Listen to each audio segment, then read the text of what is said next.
Hey guys, I'm currently in the process of moving, and because of that, the next movie review has to wait for another week or so.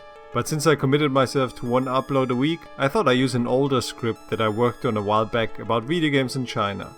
My topic for this short video will be a brief history of video games in China in connection with modern issues.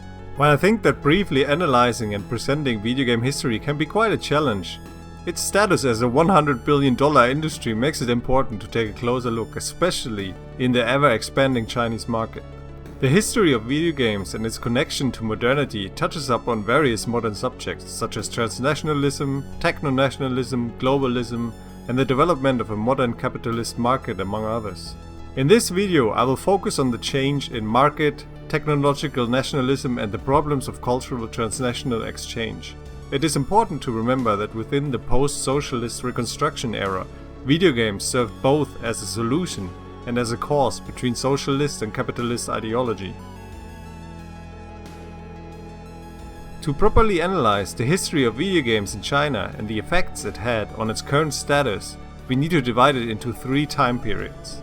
The first time period, which can be characterized as the opening up period, marks the takeover and economic openings created by Deng Xiaoping between about 1978 and the early 1990s.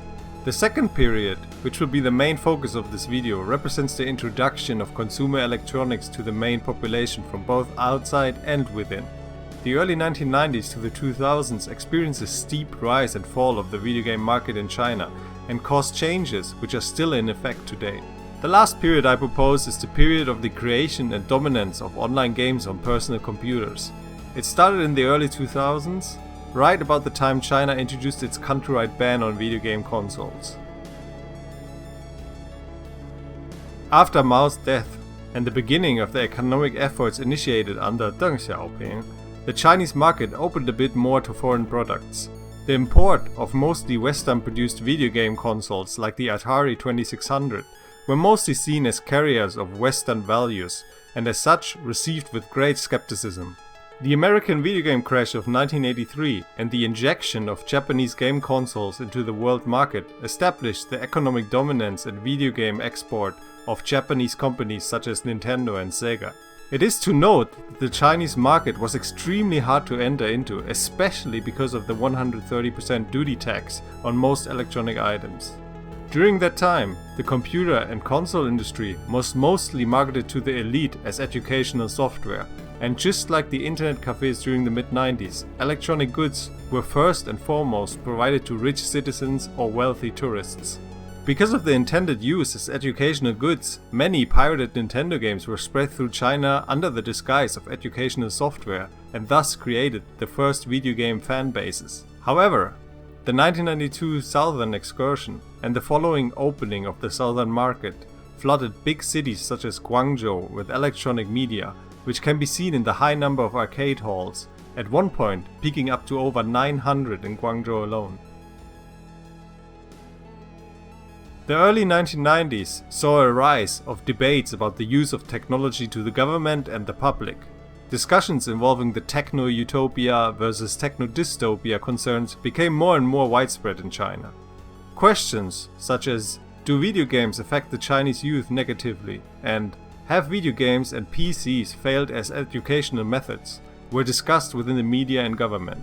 Furthermore, the Xiahai of the mid-1980s, meaning that many left their jobs to enter the new electronic businesses, created an ideological conflict between the technocratic leadership and the digital entertainment industry and electronic consumerism.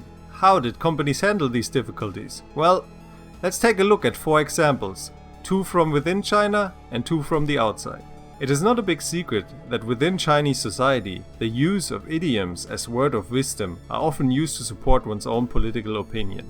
Video games were often put into a bad light because they were seen as a pursuit of petty pleasures that thwart high aims. One Chinese company, however, responded to this by using the fear of being left out created in parents around China by Deng Xiaoping's comment of computer education starts with the children, introducing their products linked to the idiom to long for one's child to succeed. This company was Xiaobawang. Furthermore, Xiaobawang was promoted by Jackie Chan, who even shared the Chinese characters within this idiom. Some claim that Xiaobawang was thus the first company to really understand market research in China and helped to create the first Chinese IT generation. Another method utilized within China is the so-called Shanzhaism. Named after bandit villages within the mountain, it describes the tinkering of products. This basically meant the production of a black market and sales of counterfeit goods. This actually was in favor of video games and helped to spread them all throughout China, creating a big fan base and a demand for the genuine article. Now, we can look at two methods from outside. The first one was the use of cultural, sensitive and similar materials. Japanese game companies produced games such as the famous Sangokushi series, which is based on the Chinese classic, Romance of the Three Kingdoms. Ironically, this product was only meant for the Japanese and American market at first, but through its appeal and mass piracy, it became one of the most successful game series within mainland China. Another approach was the new economic strategy by Japan, called Mukokuseki, or statelessness. This meant to relinquish the imprint of national identity and culture, and thus hide the Made in Japan label as good as possible.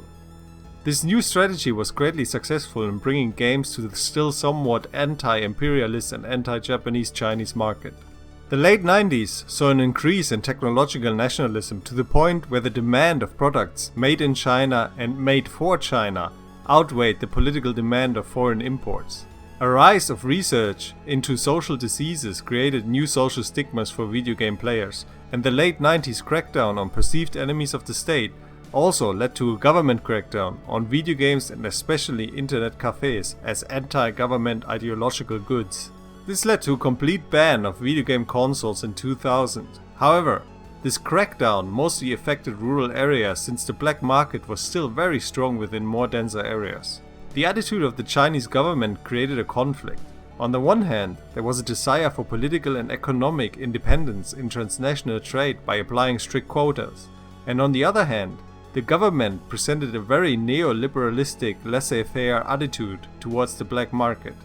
In how far this situation was hypocritical or only typical for the system at hand stands to debate.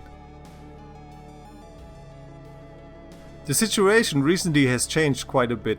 Despite the black market, the video game console ban opened a vacuum for Chinese consumers, which was filled by the now emerging PC and online gaming market. The push for online games was greatly within the political and ideological favor of the Chinese Communist Party. Online games were much easier to restrict and control by the government, and thus three principles were applied when dealing with online games: information control, techno-nationalism, and social fear, or pragmatic nationalism, in order to steer the public into the desired direction. The Korean model of online games became the Chinese model, and from the 2010s onward, research into video games started to normalize, and it was publicly announced that violence and video games have no direct connection. The video game console ban was finally lifted in 2013, and gaming thus became part of the individual's lifestyle and gave rise to a new form of tribalism in China. However, social stigmas still persist up until today. Today, China is one of the biggest video game markets in the world. In fact, the website Bloomberg announced in summer of 2017 that China became the greatest market force when it comes to video games. At the time, China had a share of about $25 billion of the $100 billion industry, and currently there are over 500 million people in China that in some form identify themselves as or could be considered as gamers. New identities are steadily created around the medium, and Chinese social groups, such as the one identified as Jiaosi, are often connected to video games. It will be exciting to see the future of video games in China, especially since the amount of independent developers increases steadily and the access to those games becomes even easier in the West through platforms such as Steam. Thank you for watching. Until next time.